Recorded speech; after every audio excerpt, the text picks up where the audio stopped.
voy a cruzar, está parpadeando el muñeco en verde, viene un coche, ¿cruzo o no cruzo? Vamos a suponer que te casas por primera vez, ¿no? Y tú tienes que decidir cómo colocar a los invitados en las mesas de la boda. ¿Cómo de optimista eres con los nuevos avances en inteligencia artificial? Optimista en cuanto a sus capacidades, soy optimista. Soy menos optimista en cuanto a repercusiones sociales. Yo simplemente lo que pienso es que nos va a hacer esclavos de los dispositivos que albergan esa tecnología, ¿no? Si yo quiero ir a las Olimpiadas, y esto va a ser quizá un jarro de agua fría para mucha gente, pero lo más probable... Que no vayas. ¿Tú crees que en algún momento se nos puede ir una inteligencia artificial a lo Terminator y de alguna manera rebelarse contra nosotros o cobrar algún tipo de conciencia independiente? Ahora mismo, tal como tú lo acabas de decir, ¿quién es responsable de las decisiones que toman las inteligencias artificiales? Ante posibles decisiones la gente que la ha desarrollado debe de ser culpable o no de esa inteligencia artificial. ¿En qué cree David Gálvez, si es que cree en algo? ¿Por qué? ¿En qué momento yo considero que un ser vivo puede ser un medio de producción mío sin haberle pedido permiso? ¿Tú tienes fe en algo? No. Solamente soy muy bueno en una cosa, que es lo que me dedico profesionalmente. ¿Cuál es el mejor consejo que te han dado? Muy buenas a todos y bienvenidos al show de hoy. Yo soy el hombre descalzo y hoy estoy descalzo con David Gálvez. David, ¿qué tal? ¿Cómo andas? Muchas gracias por estar aquí con nosotros. David es un hombre muy interesante y ahora lo vais a ver y tiene múltiples facetas, pero vamos a escoger solo unas cuantas porque cuando te dije de hacer el podcast me enviaste una lista de bullet points prácticamente interminable. David es una persona con muchísimos intereses y muchas cosas que contar y vamos a escoger a alguna de ellas. Vamos a empezar por tu faceta académica, ¿no? Porque tú, sí, David, eres profesor en la Universidad de Sevilla, ¿no? Efectivamente. Soy profesor del Departamento de Estadística e Investigación Operativa. Conseguí una beca de investigación muy jovencito. Después fui profesor visitante de la Universidad de Berkeley en California. Una vez que me doctoré en matemáticas y bueno, pues después conseguí una plaza de profesor en la Universidad de Sevilla. Y aquí sigo y creo que me quedaré. Estupendo. Vale. Mira, hay una cosa que me resulta interesante y que me comentaste, que es que tú originalmente no estudiaste matemáticas, a pesar de que te acabaste doctorando en matemáticas, ¿no? Sí. Empezaste estudiando economía. Economía. Entonces, me gustaría entender cómo empieza uno estudiando economía, que es verdad que tiene una componente matemática muy fuerte, ¿no? Pero que no es lo que a lo mejor la audiencia puede pensar a bote pronto, que es el background de una persona que es un especialista en matemáticas, sí, ¿no? ¿Eso cómo fue? Pues esa es la primera vez que nos vamos a poner descalzos ya, vamos a empezar ya a ponernos descalzos, como tú dices. Bueno, primero yo me metí en economía en el instituto y todo esto, pues se me daba muy bien la ciencia, las matemáticas en general. Entonces cuando decidí meterme en economía, todo el mundo era, pero ¿qué estás haciendo, no? Si tiro que se te da bien la física, las matemáticas y todo esto. Pero me gustaba mucho también la filosofía. Ajá. Y bueno, quise entender un poco, vi los planes de estudio y pensé que economía realmente era como un híbrido ahí, ¿no? Y yo quería entender cómo funcionaba el mundo. Y los quería entender a dos niveles, a nivel físico y a nivel también social. Ajá. Y digo, bueno, el nivel físico está más ahí, pero a nivel social, cómo funciona, por qué los humanos nos comportamos como nos comportamos. Yo creo que la ciencia económica tiene mucho que decir al respecto, si se estudia desde un punto de vista crítico. Sí. Entonces me metí ahí para intentar comprender un poco eso. Se me dio bastante bien. Y después las asignaturas más de cuantitativas, más de matemáticas, de estadística y todo esto, pues la verdad es que la iba llevando muy bien, con poco esfuerzo incluso. Entonces de libre configuración empecé a coger asignaturas de la carrera de matemáticas, ¿sabes? Y cuando ya acabé, pues me apliqué para hacer doctorado en matemáticas, en la especialidad de estadística e investigación operativa. Cuando yo apliqué para el programa de doctorado de matemáticas, hay una comisión de investigación del programa de doctorado que decide si tú tienes las aptitudes necesarias, las competencias necesarias para optar a para poder matricularte en ese doctorado de matemáticas. Entonces, en mi caso, como yo me había hecho libre configuración de la carrera de matemáticas, asignatura de cuarto, de quinto de matemáticas, etcétera, etcétera, pues consideraron que tenía un background suficiente y aparte con lo que todas las optativas que yo iba cogiendo en economía eran de ecuaciones derivadas parciales, todo muy enfocado en matemáticas, entonces vieron que tenía el background suficiente y me aceptaron en el programa de doctorado. Entonces, me gustaría que tú dieras una definición. ¿Qué son las matemáticas? Si la tuviera que definir de alguna manera, sin esta invención sobre la marcha, sería un constructo lógico que han desarrollado los humanos para poder modelar la realidad. Efectivamente. Básicamente. Y eso abarca muchas cosas, no solamente cuestiones numéricas, sino abarca los patrones en general, ¿verdad? O sea, hay muchas ramas de la matemática en las que no se ve un número, o en las que se ven pocos números, ¿no? El pilar fundamental de las matemáticas es la lógica. Ajá. Entonces, de hecho, mi tesis doctoral fue sobre lógica difusa, ¿no? Entonces, es la lógica. La lógica se puede ser entendida también como teoría de conjuntos, ¿no? Entonces, digamos que la base es, se puede entender como cuantitativa, porque la teoría de conjuntos, al fin y al cabo, es una teoría cuantitativa, pero también la lógica se puede entender como algo muy cualitativo. Por ejemplo, una proposición es cierta o no es cierta, ¿vale? Ateniéndose a si cumple una determinada característica o no, y eso es lo que intentamos demostrar en matemáticas. Los teoremas son proposiciones efectuados con palabras, aunque transcritos en el lenguaje de las matemáticas con números, para ver si algo pertenece al conjunto de las proposiciones ciertas o falsas. Qué bueno, claro. ¿Vale? Entonces, digamos que sí que tiene un componente cualitativo muy importante, y aunque nosotros muchas veces no se ven números, como tú mismo dices, ¿vale? Qué bonito. Sí. Entonces, claro, que un poco me gustaría lanzar el mensaje a la audiencia de que la matemática no es nada oscuro, sino que es un intento, el mejor intento que tenemos los seres humanos de intentar describir la realidad con un determinado lenguaje. Sí, más o menos.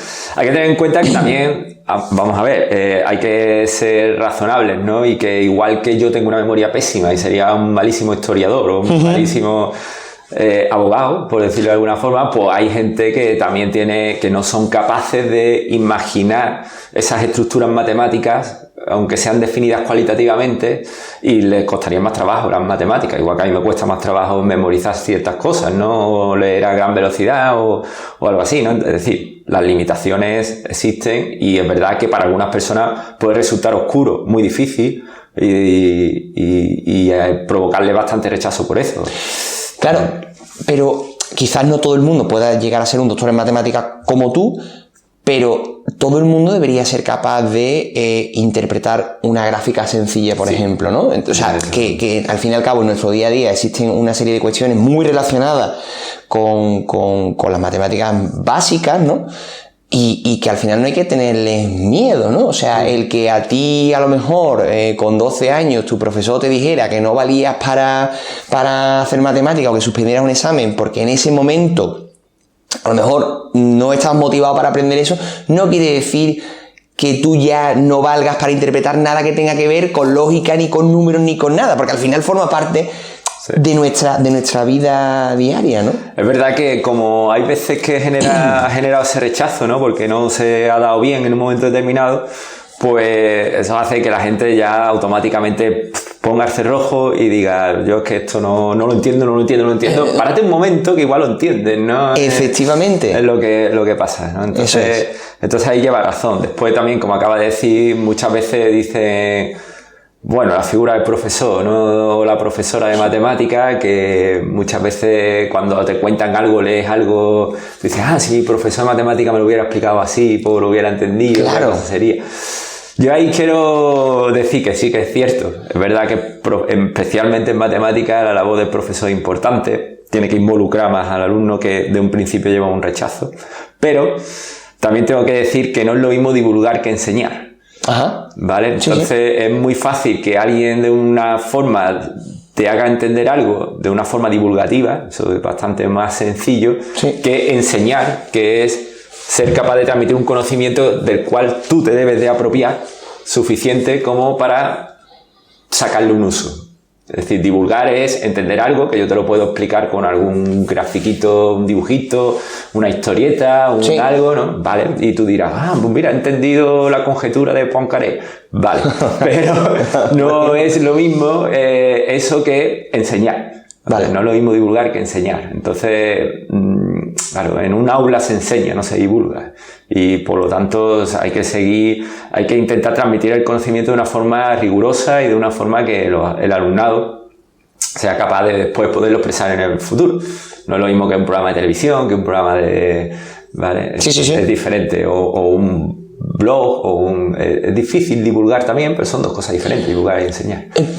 Fíjate que a este respecto, hace tiempo di con un recurso, que no sé si tú lo conoces, a lo mejor lo conoces, que se llama brilliantdog.org, creo que es, que es una web en la que se enseña ciencia en general, sí, y matemáticas también en particular, pero ponen mucho énfasis en lo que es la intuición detrás de los conceptos, ¿no?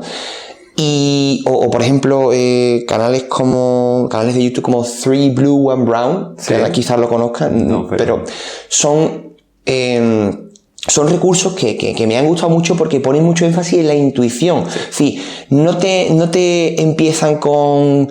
Esta proposición es así, y ahora vamos a demostrarlo con artilugios lógicos, etcétera, sino que empiezan viendo un poco qué es lo que hay detrás, o cuál es la relación entre ese producto final matemático y formal al que se ha llegado y la realidad, o cómo se derivó eso. Intentan ir a la intuición, que a mí es lo que más particularmente es lo que más me llega y lo que más se me queda, ¿no? Sí, llevas toda la razón. Ese es algo que yo apoyo 100% y algo que yo intento en mi clase. Yo intento plantearme, voy a explicar algo que va a llegar a un resultado final que yo ya conozco de antemano, obviamente, pero yo intento ponerme en la mente de la persona que desarrolla eso, ¿no? Y digo, bueno, vamos a ver, ¿cuál es el problema? El problema es este. Y ahora, como tú dices, intentando con la intuición, intentamos interactuar los alumnos, etcétera. Y eso hace que se quede muchísimo más. Eso lo hago especialmente, lo intento hacer en todos los niveles, ¿no? Pero especialmente con gente de primero, gente que a lo mejor en principio todavía tienen cierta aversión a ciertas cosas. Es bastante satisfactorio ver cómo a veces van hilando, bueno, y si hacemos esto, ¿qué problema tiene? Pues tiene esto. ¿Y cómo lo podemos solucionar? Pues fíjate, en verdad, si lo elevamos al cuadrado, podemos quitar el problema de los signos y encima de todo penalizar. Y al final llegamos a la solución y, claro, y todo el mundo se siente como joder, pues es algo que... Qué cosa más satisfactoria, ¿no? Claro, y qué bonita. También, especialmente gratificante también, te voy a contar una pequeña experiencia personal, es que la Universidad de Sevilla tiene una acción que es el aula de la experiencia, que es clase a personas mayores. Ajá. ¿Vale? Entonces, nunca habían tenido matemáticas, tenían una sede en La Rinconada, nunca habían tenido matemáticas, y el director del aula de la experiencia, que es un profesor de geografía, Marco Garrido, me comentó, dice, David, ¿tú te atreves a dar matemáticas? Son personas, algunas de ellas semi-analfabetas, personas mayores, y otras que han dejado, que no han ido en su vida al colegio, y digo, venga, pues lo voy a intentar. Entonces, claro, te encuentras ahí de repente con un montón de personas mayores que no han visto nada en su vida de matemáticas, más allá de ahí, ¿no? Entonces, yo me lo intenté como un viaje por el tiempo, ¿no? Al final, ¿no? Un viaje por las matemáticas, por el tiempo. ¿Cuáles fueron los primeros problemas que intentó superar las matemáticas para la humanidad? ¿Tal? Y al final acabamos hablando de probabilidad, de estadística, probabilidad de que exista Dios, de que no exista Dios, de que no sé qué. Y entendieron el concepto de derivada y el concepto de integral. Claro. Ese es un poco el punto, ¿no? Oye, que todo, o la mayoría de las personas, tenemos la capacidad de intuir las cosas y de asir unos conceptos que al final son muy útiles. Después está la parte divulgativa, que también es muy bonita, que es expandir un conocimiento para que la mayor parte de la gente lo entienda, que eso no es lo mismo que enseñar, pero está muy bien y hace que haya gente que quieran aprender o buscar gente que le enseñe de verdad ese tipo de cosas. Efectivamente. Muy bonito. Claro. Está bien. Claro. Mira, entonces, dentro de las matemáticas, ¿cuál es tu especialidad? Vale, lo más genérico, voy a ir de digamos, rama del conocimiento, la estadística y la investigación operativa. Vale. Dentro de esa rama hay varias y lo mío es la teoría de la decisión. Vale. Dentro de la teoría de la decisión está, digamos, lo que se llama, lo que más centrado estoy últimamente son los algoritmos de Machine Learning, ¿vale? Que es como matemático. Yo voy a hablar desde el punto de vista matemático, esto también desde el punto de vista informático es extrapolable, que es desarrollar mecanismos matemáticos para que obtener decisiones óptimas. Vale. Por ejemplo, Google te da la decisión óptima de qué camino debes de coger para tardar el menos tiempo posible. Efectivamente. Vale, pues ese tipo de cosas. Vale. Básicamente. O sea, teoría de la decisión. Eso suena fantástico, porque al final una forma que tengo yo particularmente de ver la vida es como un árbol de decisión no infinito, pero con muchísimas decisiones y micro decisiones que tomamos al cabo del día, y probablemente nuestra capacidad para tomar buenas decisiones en la vida en general, o el tener los frameworks y los modelos mentales para tomar buenas decisiones, repercuta mucho en nuestra calidad de vida, ¿no? Sí. A ver, básicamente muchos de este tipo de procedimientos lo que intentan es, de alguna manera, a gran escala, intentar mimetizar cómo tomamos decisiones los humanos. Y eso hace que también comprendas cómo toman decisiones los humanos, ¿no? Y lo puedas utilizar en tu favor en cierto punto. Después, lo más importante de todo esto, el principal takeaway, como tú dices, es que cuando tú estás diseñando, digamos, una estrategia matemática para tomar una decisión óptima, lo principal de todo, lo principal, y lo vuelvo a recalcar, es definir bien qué es una decisión óptima. Sí. ¿Vale? Y eso es algo que los humanos normalmente nunca nos paramos a pensar bien. Y que aparte de qué depende que una decisión sea óptima o no, depende de muchos factores. Eso es. Entonces, tú tienes que integrar todos esos factores de una manera que te diga si una decisión es óptima o mejor o peor que otra. Claro. Entonces, y eso es algo que muchas veces en nuestra vida diaria los humanos no nos paramos a pensar. Qué bueno, porque además en la vida real rara vez somos capaces de conocer, aunque fuéramos capaces de pensar en ellos, rara vez somos capaces de conocer cómo nos afectan todos los factores. El ejemplo que has puesto antes, ¿no? Elegir la ruta óptima para venir a verte aquí, eso lo hace Google ya muy bien, pero si yo quisiera hacerlo, sería incapaz de considerar absolutamente todos los factores que influyen en esa decisión, ¿no? Entonces también con trabajar con información incompleta, ¿no? Entiendo que también es un reto que quizá las máquinas tengan. Y los humanos tenemos desde luego. Sí, la tenemos desde luego. No, y además, claro, ese equilibrio, ¿no? Por ejemplo, el ejemplo que has puesto de Google tiene que encontrar si realmente mete todos los factores que puedan influir. Quizá tarda mucho tiempo en darte la respuesta, ¿no? Porque le ha dado tanta complejidad al problema y al final queda, digamos, con poca utilidad. Claro, si yo tengo que estar aquí a las 12 del mediodía y el tío tarda 2 horas en darme la respuesta, pues ya no me sirve. Entonces, digamos que hay que buscar ese equilibrio, ¿no? Pero de todas maneras sigo pensando que lo principal es definir bien qué es una decisión óptima, más que...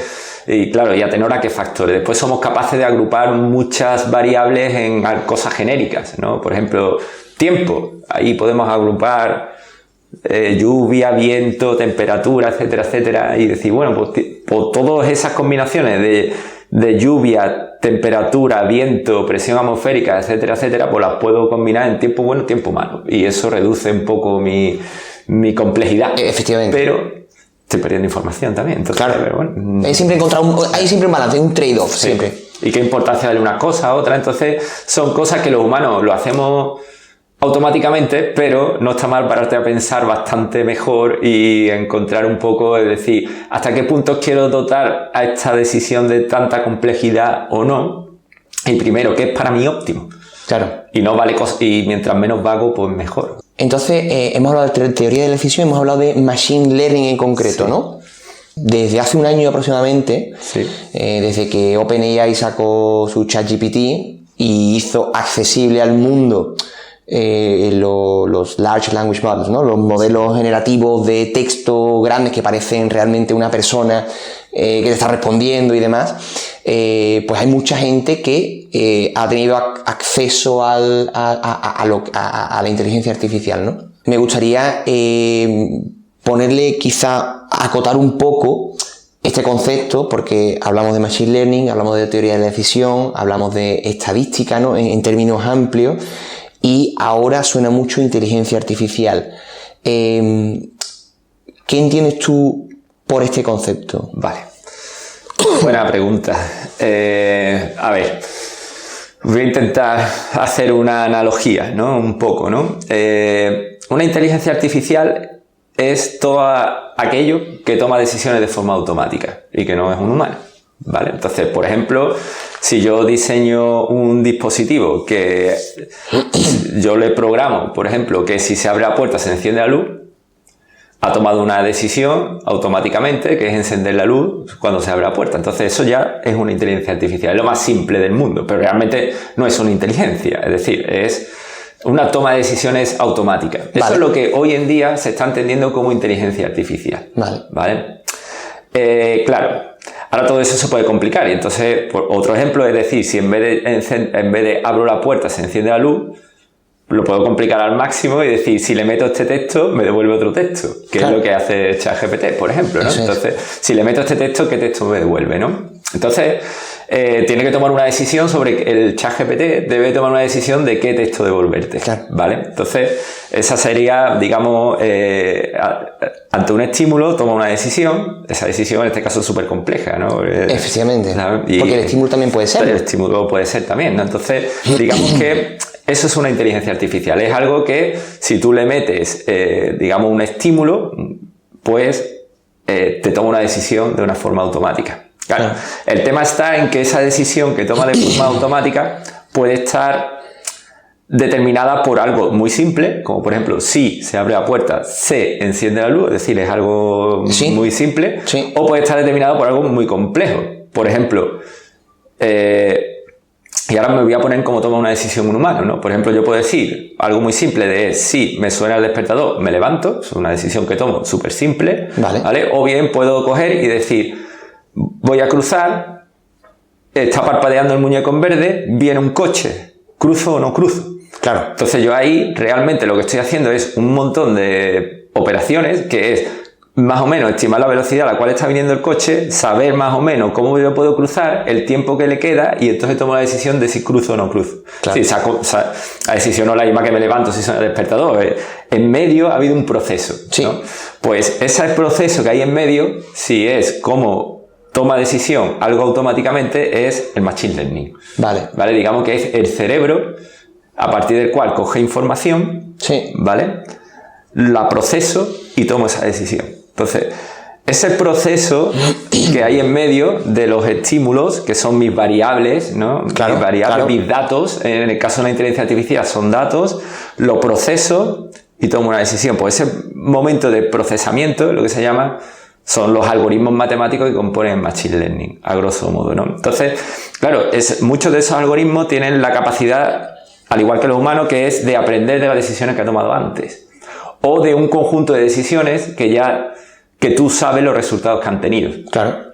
¿Vale? Entonces, al igual que nosotros, si yo cojo y yo intento cruzar la calle, tomo la decisión de cruzar la calle y el coche casi me atropella, pues yo ajusto y la próxima vez voy a tomar la decisión teniendo en cuenta otro tipo o lo voy a repensar de otra manera, no voy a tomar la misma decisión que tomaba antes. No, claro, al final la única forma que tenemos de aprender, tanto los humanos como las máquinas, ¿no? Es ver instancias de la decisión y ver cómo han salido. Sí. Y en función de los inputs que hayan tenido cada instancia y de los outputs, pues y de lo que yo quiero optimizar, ¿no? Un poco de lo que veíamos antes. Eso es lo principal, porque si yo quiero optimizar, cruzar de forma segura por el paso de cebra será una cosa, si quiero llegar lo más rápido posible será otra cosa, y si quiero de alguna forma matarme, pues será otra, ¿no? Sí. Entonces, en función digamos, de esas cuestiones,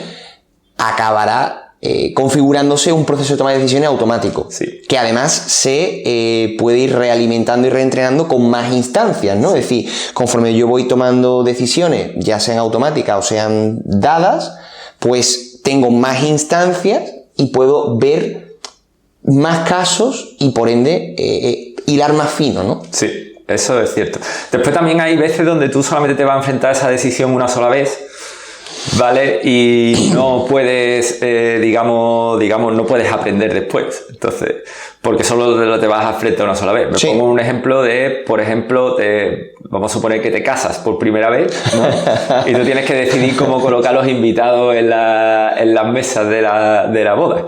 Qué buena, es verdad. ¿Vale? Por ejemplo, ¿no? Entonces, claro, tú eso no puedes decir por fallo y error, no puedes ir, bueno, vamos a hacer una boda, ha salido mal, voy a hacer otra boda, va a salir mal, voy a ajustar mi decisión, no, te enfrentas de una sola, ¿no? Entonces, eso por ejemplo es un típico caso de clúster, ¿no? Tú tienes un conjunto en este caso personas, que tú tienes que clasificar en diferentes grupos posibles. Sí. Y la tienes que hacer de una vez bien. Vale, entonces tú tienes que establecer una estrategia que también va intentando ser óptima que va iterando y lo que intenta es ver cuáles son las mejores distribución de la gente en esas mesas. Claro, porque ¿vale? no Esos son algoritmos que se llaman no supervisados. ¿Vale? Qué buena analogía la de la boda, yo no había pensado nunca en eso, pero claro, es una decisión que la tomas una vez y se acabó. Claro, y no tienes ejemplos anteriores de clasificaciones buenas ni malas. Sí, tu boda solo ha ocurrido una vez y los invitados de tu boda solo van a ir a la tuya y se acabó. Sí.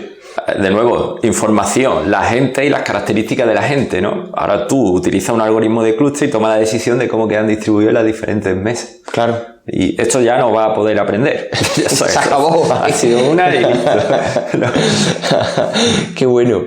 Vale, entonces, ¿cuáles están siendo los avances principales en inteligencia artificial o en decisión automática, o como lo queramos llamar? Vamos a referirnos a inteligencia artificial por unificar un poco el... A nivel académico, ¿no? A nivel académico, sí. Vale, a nivel académico, digamos que hay como dos grandes vías de investigación, que es, la primera de todo es intentar hacer los algoritmos de toma de decisiones lo más ligeros posibles. Me refiero, lo menos complejos posible. Vale.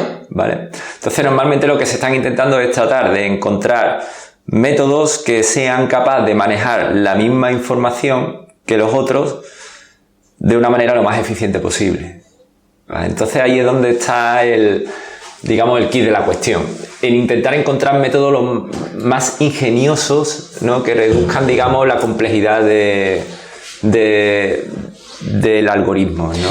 Porque aquí, el otro día, la semana pasada estuve hablando con un amigo que ha montado una empresa de inteligencia artificial, pero él lo ve desde la parte del practitioner, ¿no? De la persona que al final tiene que elaborar una solución a una empresa, ¿no? Y me estaba comentando, dice, mira, es que resulta que entrenar un ChatGPT 4, ¿no? Que es el último modelo que tenemos disponible de OpenAI, pues anda del orden de los cientos de millones de dólares en coste de computación, ¿no? Y un montón de máquinas en la nube que sea, ¿no?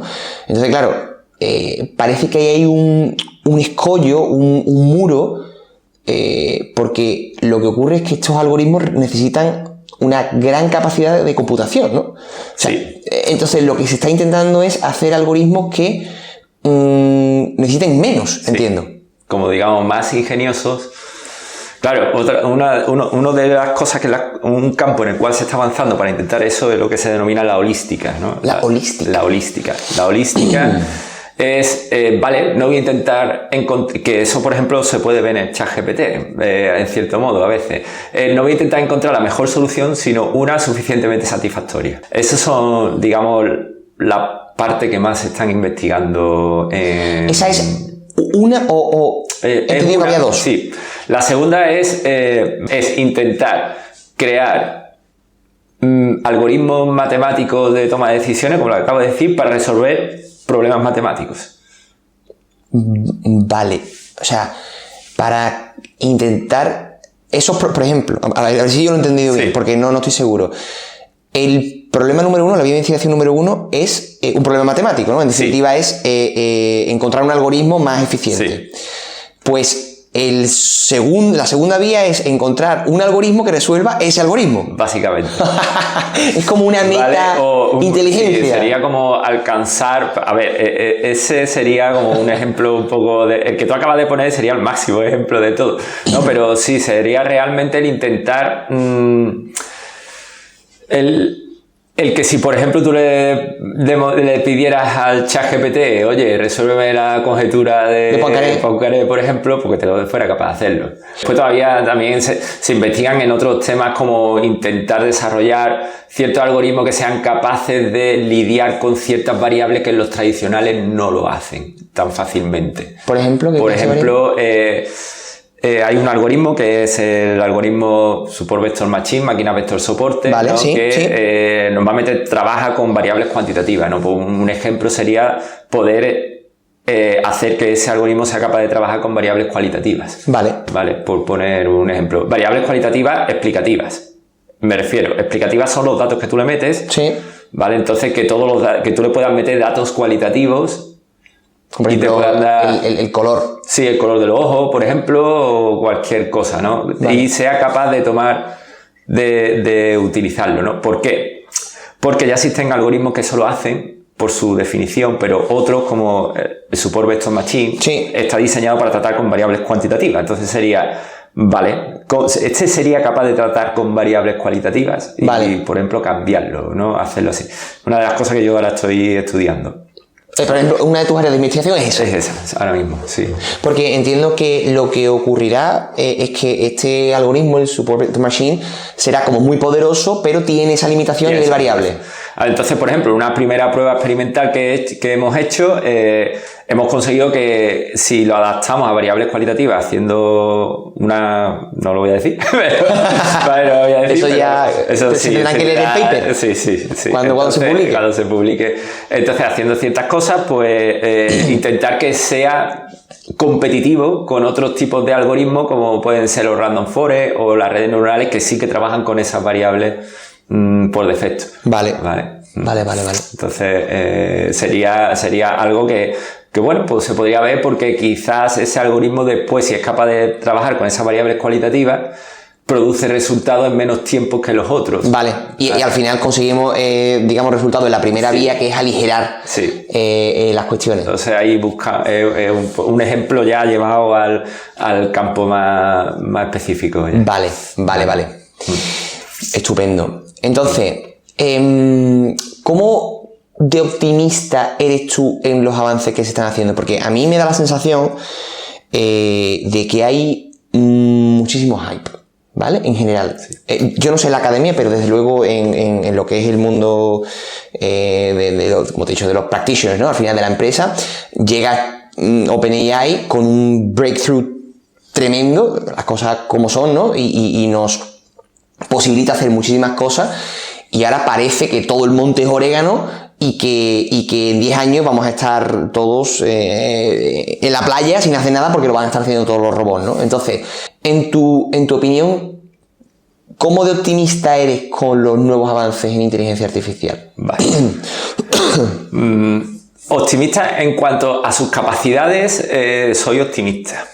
Es decir, en cuanto a sus capacidades soy bastante optimista. Yo creo que el trabajo más duro ya se ha hecho.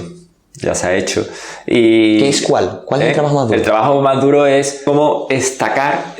Un stacking es apilar, ¿no? Es el apilar diferentes metodologías para ser capaz prácticamente de resolverlo todo. Es un ejemplo de esto, es el ChatGPT, ¿no? Sí. Es decir, ahí hay apilado diferentes algoritmos, uno que es reconocimiento de texto, otro que es el pasar ese texto a variables que sean capaces de ser manejadas por un algoritmo matemático. Después el algoritmo matemático toma la decisión de qué va a responder, después, etcétera, etcétera. Y eso, en principio, es difícil porque tú tienes una entrada y ahora tú tienes ahí que montar, digamos, un camino, un apilamiento de una cosa sobre otra para al final tener un resultado que sea muy user-friendly, por decirlo de alguna manera, y entendible, ¿no? Entonces, eso se ha conseguido y hay que entender que eso es un gran avance y que aparte está teniendo buenos resultados. Seamos sinceros que, digamos, la tecnología está funcionando, ¿no? Sí. Te fías de sus decisiones. Sí. Soy menos optimista en cuanto a repercusiones sociales. Yo simplemente lo que pienso es que nos va a hacer esclavos de los dispositivos que albergan esa tecnología, ¿no? Igual que el teléfono móvil, somos esclavos del teléfono móvil por las herramientas que tiene, el Google Maps, el Spotify, etcétera, etcétera. Sí.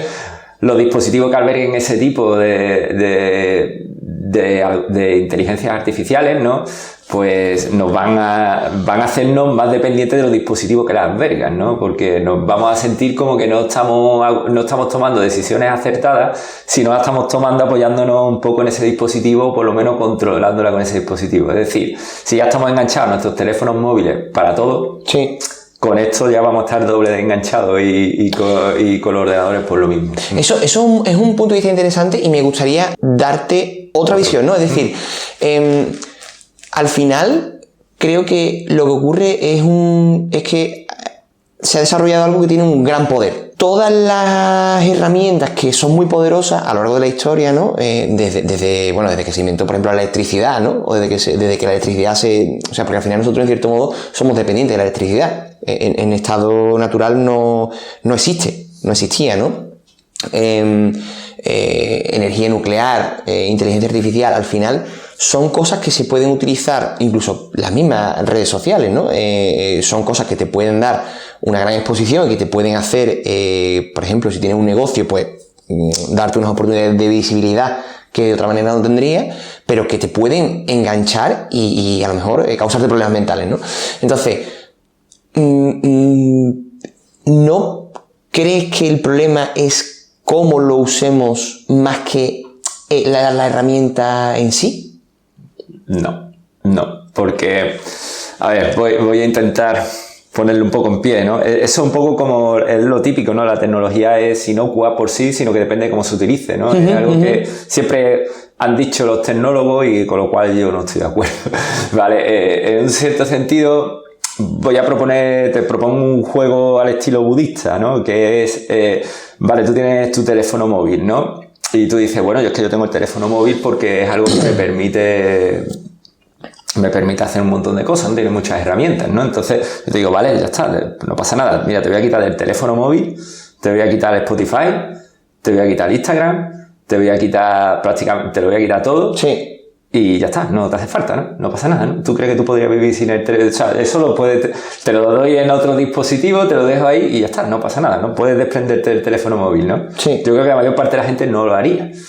Yo creo que tampoco. Yo creo que no lo haría. ¿Por qué? Porque realmente te ha generado, no es inocuo, te ha generado una dependencia que no se puede calificar de inocua. Es decir, no es yo lo uso o lo bien uso o lo mal uso, por decirlo de alguna manera, porque tiene estas funcionalidades, sino que de por sí está hecho, o la tecnología realmente está hecha para que ese tipo de tecnología, y no me refiero a eso, no me refiero, por ejemplo, a una tecnología como puede hacer un pantalón o una camiseta, sí, ¿no? Por ejemplo, claro. Sino a esta tecnología actual, sino que realmente, al fin y al cabo, nos inocua y hace que los humanos nos hagamos dependientes de ella, ¿vale? Porque... O sea, yo te compro que la mayoría de las aplicaciones que se generan hoy en día son adictivas, están pensadas para ser adictivas. Y eso es cierto, ¿no? Y que probablemente dibujar una línea entre lo saludable y lo no saludable pues sea difícil y la mayoría de la gente caigamos, vamos a meternos todos, en lo que no es saludable. Si yo quiero ir a las Olimpiadas, y esto va a ser quizá un jarro de agua fría para mucha gente, pero lo más probable que no vayas. Es que no vaya, pero además que si quiero ir tenga que usar según qué sustancias prohibidas, porque la mayoría de deportistas de alto rendimiento usan sustancias prohibidas, ¿vale? Y en el deporte profesional ya ni te cuento. Entonces, obviamente, yo no puedo desprenderme de esa sustancia si quiero ir a las Olimpiadas, o si quiero ser boxeador profesional, o si quiero ser deportista profesional, según a qué niveles, ¿no? Pero eso no significa que la sustancia sea mala en sí misma, ¿no? Es decir, vamos a poner un ejemplo concreto, ¿no? Yo quiero correr el Tour de Francia. Oye, pues a lo mejor tengo que aceptar que tengo que usar determinadas sustancias que van a aumentar la cantidad de glóbulos rojos en sangre, que me van a hacer procesar más el oxígeno, etcétera. Porque si no, no voy a poder ir. Está en mí elegir, oye, ir al Tour de Francia tiene un coste, tengo que pagar un precio, ¿lo pago o no lo pago? Si yo quiero usar las redes sociales tengo una panadería y quiero dar a conocer mi servicio, puedo usar las redes sociales y sé que me estoy exponiendo a desarrollar una adicción porque están pensadas para eso, ¿no? Claro. Ese es un poco el punto al que yo voy. Claro, es que yo voy al punto de que yo creo que, digamos, ese umbral, tú lo has puesto en el Tour de Francia, en una Olimpiada, yo creo que el umbral está mucho más para abajo hoy en día. Es decir, si quiero hacer deporte tengo que tomar esas sustancias. Vale. No es si quiero correr. Entonces, hoy en día, la sociedad llega a un punto donde si tú simplemente quieres participar en el capitalismo, cosa que la gente da por hecho, no perciben, antes perciben que se acabe la humanidad, que se acabe el capitalismo, sí, ¿vale? Por decirlo de alguna manera, si quieres participar en el capitalismo con ciertas garantías, vas a tener que usar esas tecnologías. Es decir, el nivel está mucho más para abajo. ¿Vale? Es decir, no es simplemente si quiero hacer... no, es que ha llegado a un punto donde, poniendo la analogía que tú has puesto, es que esto ha sido ya tan común, ya está tan establecido, que es, si quiero hacer deporte tengo que tomar esa sustancia. Vale. No es si quiero ir al Tour de Francia o si quiero... Vale. Entiendo el punto y probablemente en la mayoría de los casos sea verdad. Posiblemente. Es una realidad a la cual nos tenemos que enfrentar y afrontar, ¿no? Es decir, el mundo y el sistema económico actual y el sistema político actual va solo con o sin nosotros, bueno, independientemente de nuestras decisiones. Y para participar en eso con cierta garantía se requiere el uso de esas tecnologías ya, hoy en día. Claro. Bueno, incluso para el mismo puesto de trabajo, ¿no? Porque si tu compañero, casi que hagas lo que hagas, ¿no?, está usando ChatGPT y tú no lo usas, estás en clara desventaja. Claro, sí. Si lo prohíbe un país y el otro no, pues automáticamente crea una desventaja competitiva muy fuerte. Muy importante, sí. Vale. Con respecto al desarrollo de la tecnología, ¿tú crees que en algún momento se nos puede ir una inteligencia artificial a lo Terminator y de alguna manera rebelarse contra nosotros o cobrar algún tipo de conciencia independiente? Ahora mismo, tal como tú lo acabas de decir, no. Me explico. Puede tomar decisiones que no sepamos por qué la ha tomado. Solo la famosa caja negra que ocurre, ¿no? Que es, los algoritmos son tan complejos, y especialmente las redes neuronales profundas, etcétera. Bueno, complejos, no complejos, pero sí en muchas capas, que de forma que ya no sabemos qué estímulo de los originales ha provocado eso. Pero eso no es que él haya desarrollado por sí mismo, sino que ha empezado a tomar unas decisiones acorde a lo que para él es una decisión óptima. A eso me refiero, porque yo creo que ahí está el quid de la cuestión, ¿no? O al menos a la forma que yo tengo de ver las cosas desde mi limitado conocimiento y a priori. Sí, yo pienso, oye, la máquina hace lo que tú le digas. Al final, es decir, lo que tú le digas es, si tú le muestras un montón de instancias que van en una dirección y le dices que optimice según qué variable, lo va a hacer y va a basarse en esas instancias, ¿no? No hay más. Es decir, lo que no va a hacer es... Sí, volviendo al ejemplo de cruzar el paso de cebra, ¿no? Lo que no va a hacer es decir, oye, optimízame la decisión para cruzar de forma segura. No te la va a optimizar para que te mates si tú le has dicho que te optimice de forma segura. Una A eso me refiero, es indominable. Por ahora no hay indicios de que una inteligencia artificial pueda establecer para ella lo que es óptimo sin que tú se lo hayas dicho previamente. Es decir, lo importante es, y ahí es donde vuelvo otra vez a la primera parte, establecer de una manera muy clara qué es una decisión óptima. Vale. En cada cosa. Óptima o buena o mejor que otra, ¿no? Entonces, eso hasta ahora siempre se lo tenemos que dar nosotros, los humanos. Claro, eso ya también, por otro lado, abre ciertos debates, ¿no? Como, por ejemplo, ¿quién es responsable de las decisiones que toman las inteligencias artificiales? ante posibles decisiones la gente que la ha desarrollado debe de ser culpable o no de esa inteligencia artificial. Claro. El otro día en un congreso me hicieron una pregunta así similar, ¿no? ¿Se debe de decirle a alguien que ha hecho malamente, o sea, que una inteligencia artificial al fin y al cabo ha tomado una decisión que ha llevado a algo malo, se le debe de culpar a esa persona? Entonces, claro, mi opinión fue, digo, ¿tú culparías a los padres de un niño de las cosas que ha hecho el niño? Sí. ¿Y si ya tiene 18, 19 años y ya es independiente? No. Entonces, la cuestión es esa, ¿no? Es, si yo cojo y yo hago una inteligencia artificial con vistas a decir, si alguien entra por la puerta, le disparan en la cabeza, sí. Hombre, ahí sí soy un culpable, ¿no? ¿Por qué? Pues porque eso realmente, eso está ya contemplado en la ley, ¿no? Es decir, yo no puedo utilizar ningún tipo de herramienta para matar a nadie. Ahora bien, si yo voy diciendo, si yo entreno una inteligencia artificial para que a quien entre lo trate de la manera que lo trate, para que a mí me deje tranquilo trabajar, por poner un ejemplo siguiendo lo mismo, ¿no? Pues lo normal es que me da igual. Y ahora llega un momento donde yo no he hecho nada malo, yo lo único que quiero es trabajar tranquilamente, ¿no? Pues ahora a lo mejor al principio, pues a los primeros pues le apaga la luz, le enciende la luz, o yo qué sé, o le abre las ventanas, claro, o baja el termostato, yo qué sé, cualquier cosa de esta, ya de repente, pues al cabo del tiempo, experimentando y tal, pues considera que una decisión óptima es meterle un tiro en la cabeza al que entra por la puerta. Hombre, así tranquilo te van a dejar seguro. Claro, pero a mí no me puedes culpar de eso, no deberías. Ya. Igual que no debería de culpar a una persona de 18 o 19 años que ha crecido, es decir, esa persona se ha criado acorde a lo que es óptimo o no es óptimo acorde a sus padres, ¿no? Claro. Por ejemplo, o a su entorno. O a su entorno, ¿no? Padres, entorno, entonces ha ido modelando sus decisiones para tomar las mejores decisiones acorde a lo que ha percibido como recompensas, como consecuencia de esas decisiones. Y ahora con 19 años toma una decisión que perjudica, mata a alguien, roba, no sé qué. Metemos en la cárcel a todo el mundo, a quien digamos, has programado a esa persona, que eso puede ser sus padres, su entorno, etcétera. No. Entonces, ahora, si yo cojo y le pago a alguien para que mate a alguien, sí, obviamente, ¿no? Claro. Eso es muy directo. Soy culpable perfectamente de eso.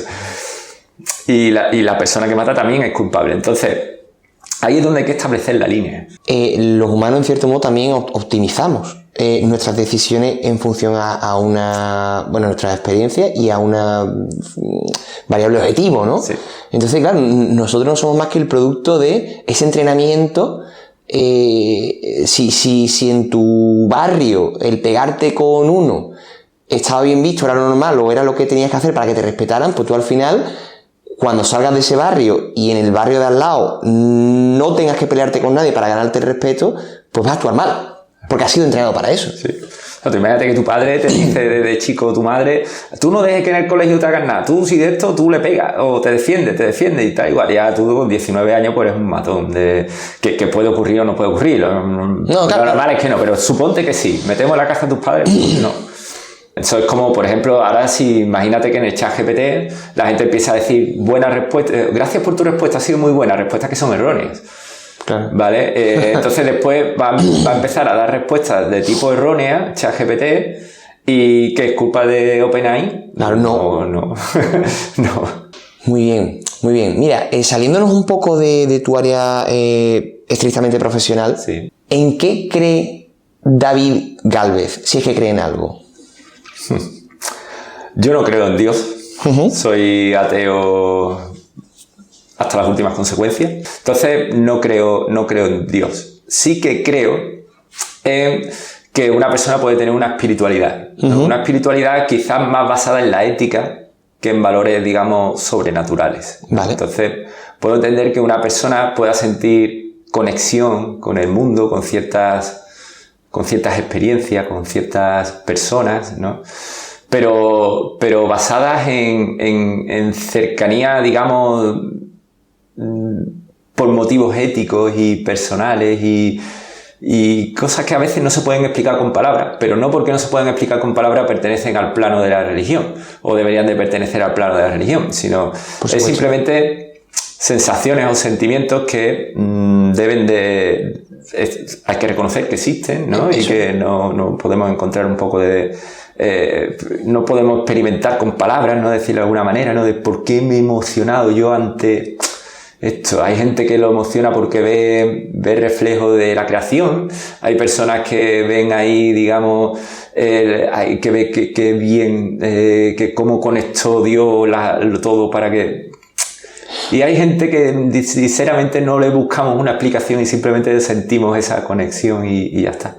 Claro, cuando hablo del lado espiritual, como tú bien has dicho, no es desde un punto de vista religioso, sino para mí existen como 3 dimensiones fundamentales del ser humano, que serían la física, la intelectual y la espiritual, en la que yo meto todas aquellas sensaciones que al final no se pueden demostrar, no se pueden explicar. O sea, yo entiendo que si yo dejo caer un vaso por la fuerza de gravedad, cae a una determinada velocidad con una aceleración, lo más probable es que el vaso se rompa según de qué material esté hecho, etcétera, etcétera. Yo entiendo o puedo, digamos, si estoy en un problema matemático, puedo razonar y mediante un conjunto de normas y de proposiciones y un desarrollo puedo llegar a una conclusión. Ese sería un poco el lado racional, ¿no? Cosas que al final puedo demostrar. Pero como tú bien has dicho, yo no puedo explicar por qué a mí el ver un cuadro o escuchar una determinada melodía o el que un día yo me levante con el pie derecho, pues me echa a llorar, ¿no? Sí. Realmente, bueno, existen escuelas filosóficas, la materialista es el principal exponente de todo esto, que dice que realmente todo es, al fin y al cabo, materia. Es decir, que ese desarrollo intelectual, al fin y al cabo, proviene de la estructura de tu cerebro. Y que también esas emociones que tú puedas llegar a sentir, digamos, esa espiritualidad que tú puedas sentir, al fin y al cabo, no dejan de ser sustancias que responden en tu cerebro a la estructura de tu cerebro, claro, ¿no? Entonces, al final, todo lo llevan ahí, ¿no? Entonces, ¿hasta qué punto eso es cierto o no? Todavía es un debate que está completamente abierto, ¿no? Es verdad que muchas ramas de la ciencia van muy a lo materialista, ¿no? Pero sí que es cierto que después esa estructura de valores éticos que tiene cada persona, que le hace sentir afinidad ante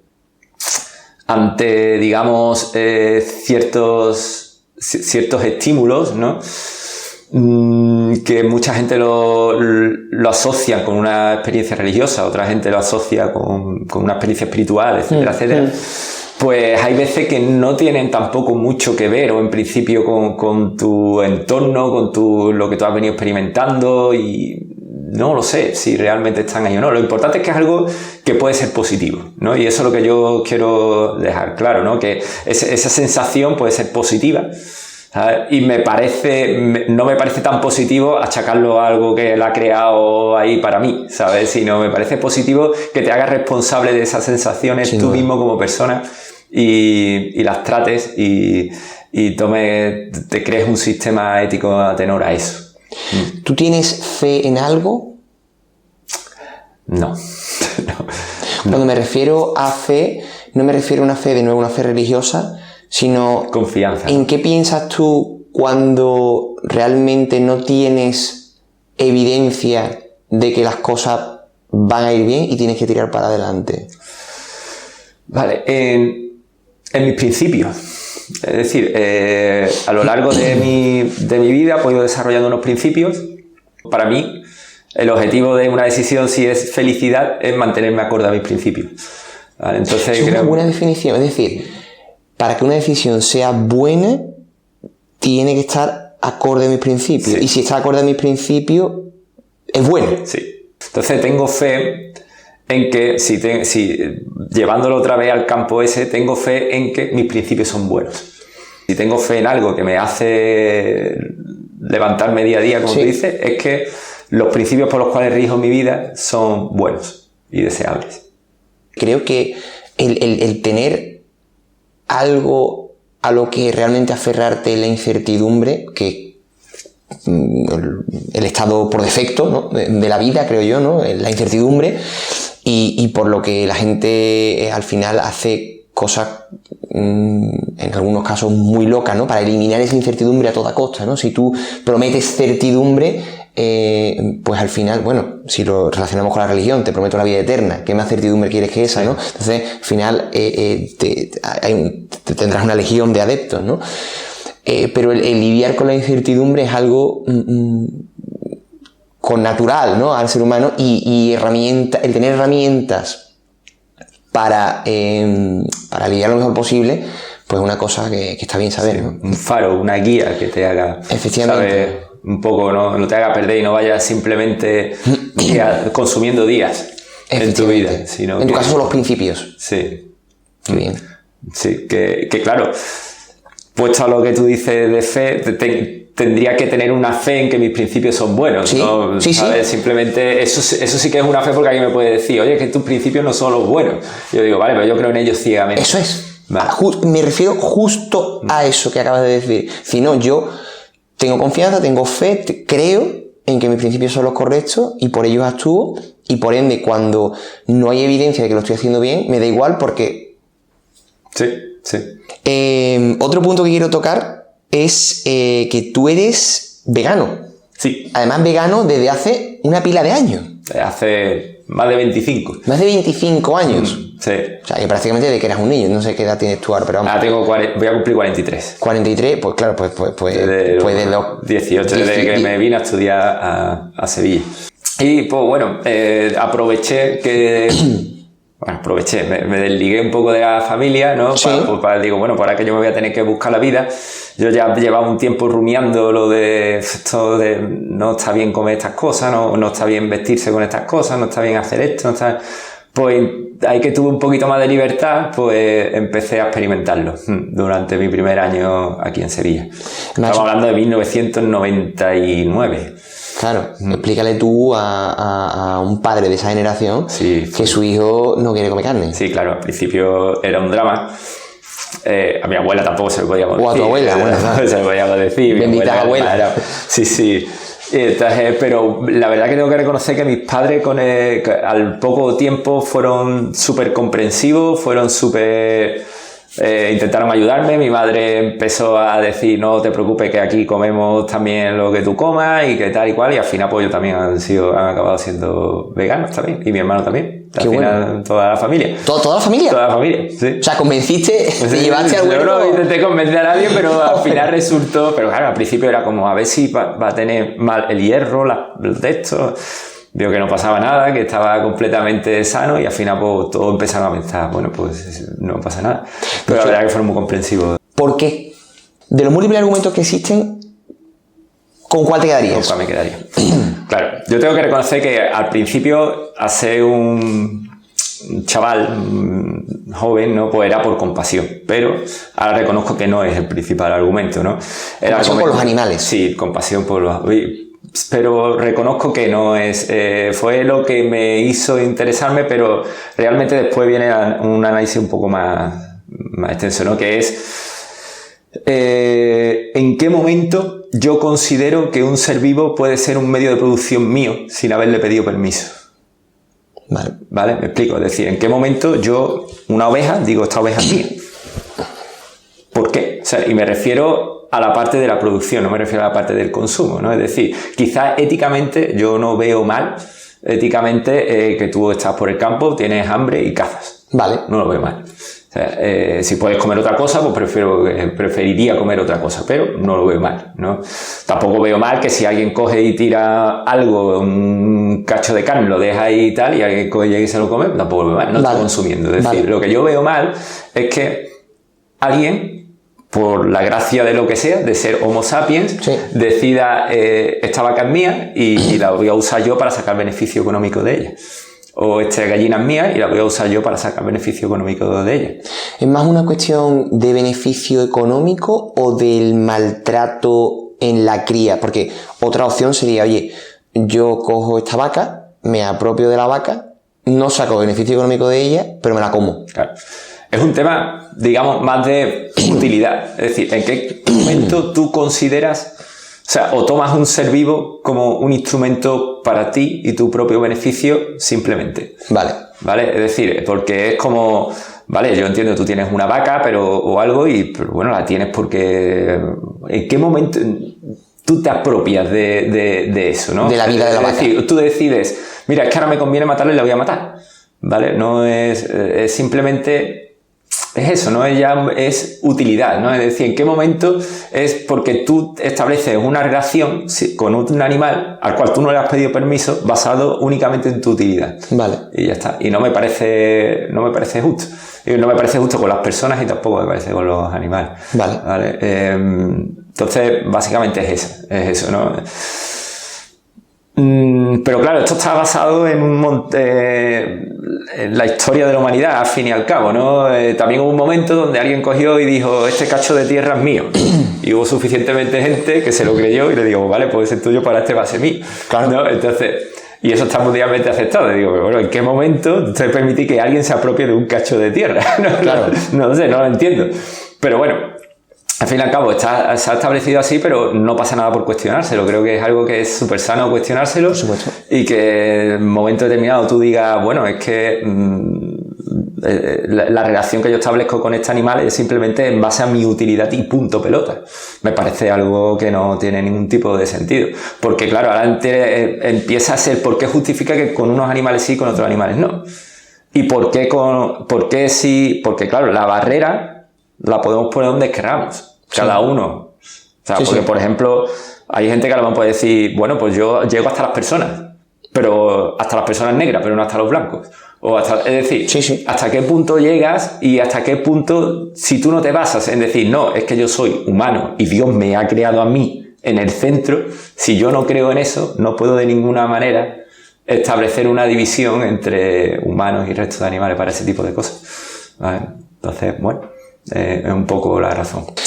Mira, para ir terminando me gustaría que nos contase un poco sobre una faceta tuya que yo creo que te gusta mucho, que es la de músico.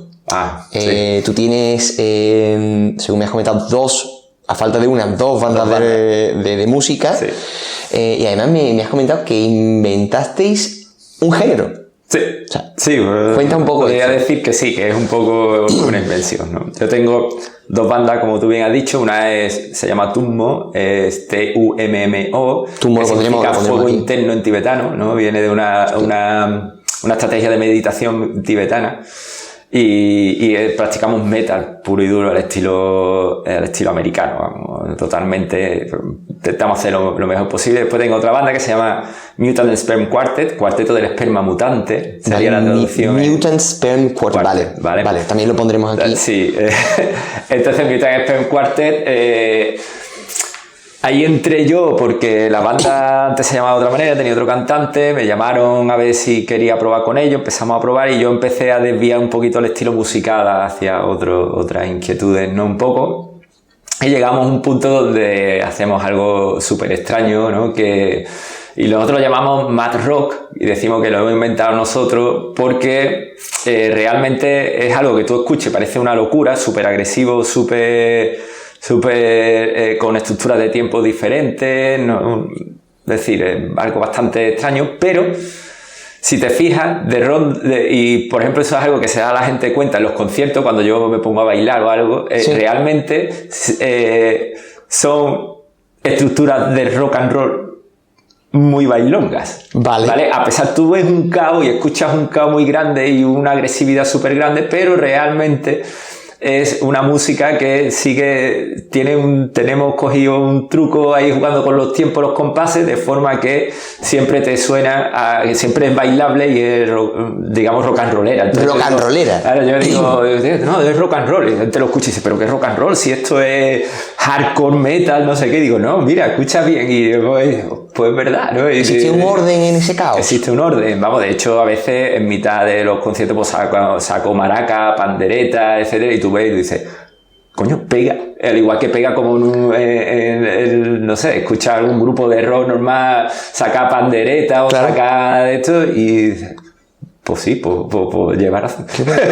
Porque tú eres, ¿tú eres el vocalista o tocas algún instrumento? Yo soy el vocalista en las dos bandas y en Mutant Sperm Quartet toco varios instrumentos, pero ocasionalmente, ¿no? En algunas canciones, no es... toco la maraca, la pandereta, toco el rushboard, que es como la tablita de plancha esta que se ponen así de Ricky, que hace, ¿no? ¿Has visto nunca? Por unos dedales con una tablita de plancha y eso viene del country, ¿no? Vale, sí.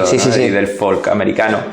Y ahora, bueno, últimamente también tengo un Otomatone, que es una especie de sintetizador, que es como un muñequito, que tiene la forma de una nota musical, y es como un sintetizador, así suena un poco como un Telemín, y hago unos ruidillos con eso. Tú le pegas a todo. Pero vamos, todo como malamente, simplemente para darle un poquito más de juego a las canciones a veces. Vamos, qué bueno. Es que... ¿Y sois muy activos? ¿Tenéis bolos y tal? Sí, somos activos.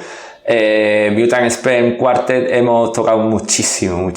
De hecho, en Andalucía estamos bien considerados. La gente dentro de la música underground está muy bien considerado. Y bueno, seguimos tocando. Ahora mismo tenemos un pequeño paroncito por motivos personales de uno de los componentes de la banda. Vale. Pero que paroncito son 2 meses, que no... O sea, para el verano hacéis unas giritas. Sí, seguro. Nosotros pretendemos estar tocando ya otra vez para abril o así. Qué bueno, ya la primavera, claro. Sí, y bueno, y Tummo, pues sí, estamos completamente activos. Tocamos hace 2 semanas en Córdoba, ahora vamos a tocar en Palma de Río, hace poco también tocamos en Sevilla, y bueno, que estamos bastante activos, vamos. Madre mía, nos gusta. ¿Cómo lo haces, tío? Es decir, para...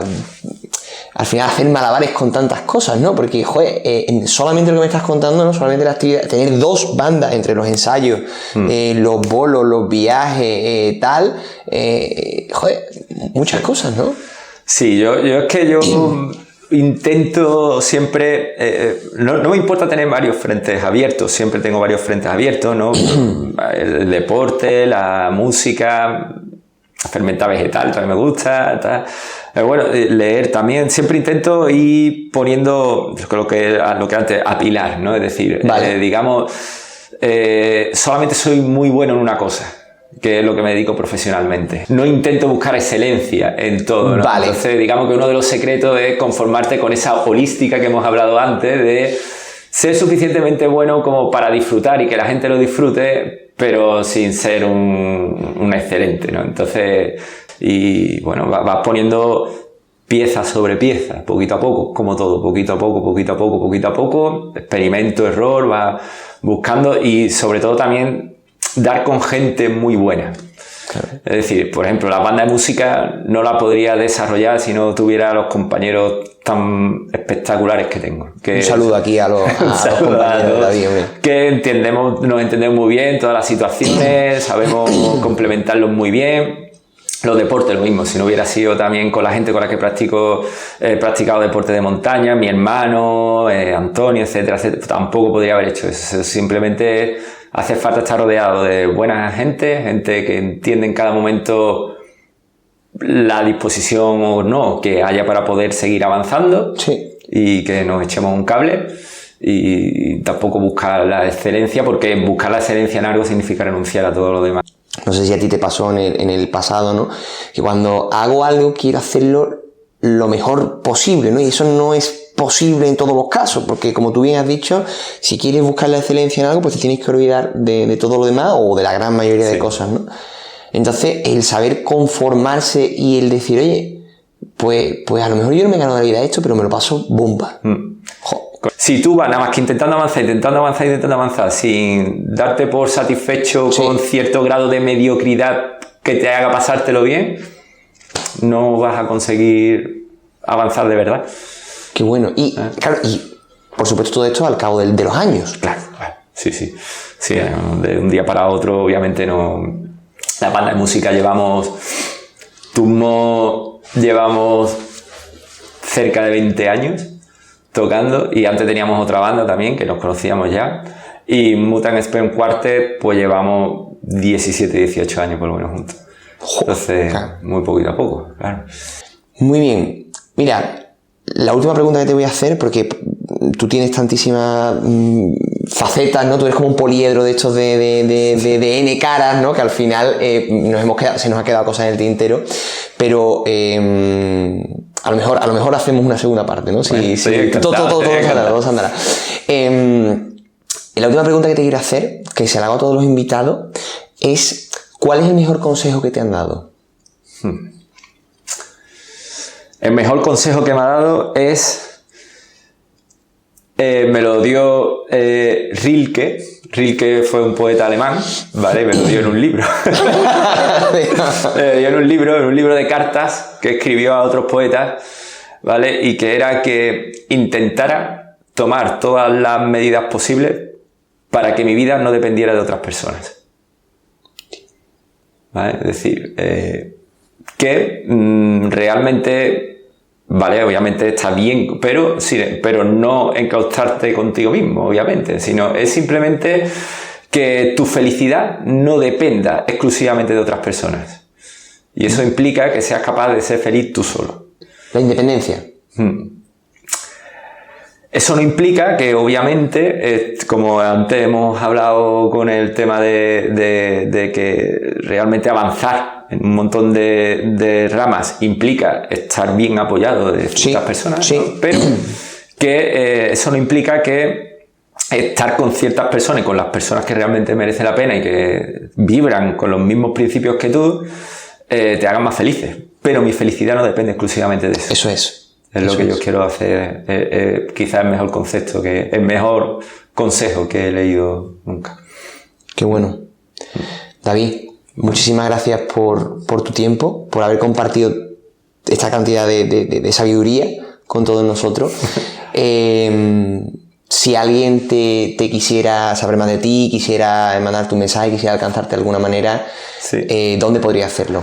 Bueno, tengo LinkedIn, David Gálvez Ruiz. David Gálvez Ruiz, lo pondremos por aquí también. ¿Vale? Después también, en la página corporativa de la Universidad de Sevilla me podéis encontrar en personal.us/David Gálvez. Vale. Ahí también me podéis encontrar. Sí. Está mi correo y podéis escribir sin problema. Después también, si tenéis intereses, por ejemplo, de la banda de música, ¿vale? Pues las dos tienen redes sociales que yo no llevo, ¿vale? Pero podéis seguirla y también en Spotify, tenemos en Spotify, Turmo, vale. Mutant Expen Quartet. Y bueno, básicamente son mis formas de contactarme. A través de LinkedIn podéis contactarme sin problema, ¿vale? Y estaré encantado de ayudar, siempre intento ayudar en la medida de lo posible a la gente que tienen interés en algo que quizá yo pueda ayudar. Doy fe de ello. Bueno. Pues muchísimas gracias. Y a todos vosotros, agradeceros también vuestro tiempo, el haber pasado con nosotros este ratito con David y conmigo. Y si Dios quiere, nos vemos en la siguiente entrevista, en el show de entrevistas del Hombre Descalzo. Un beso a todos.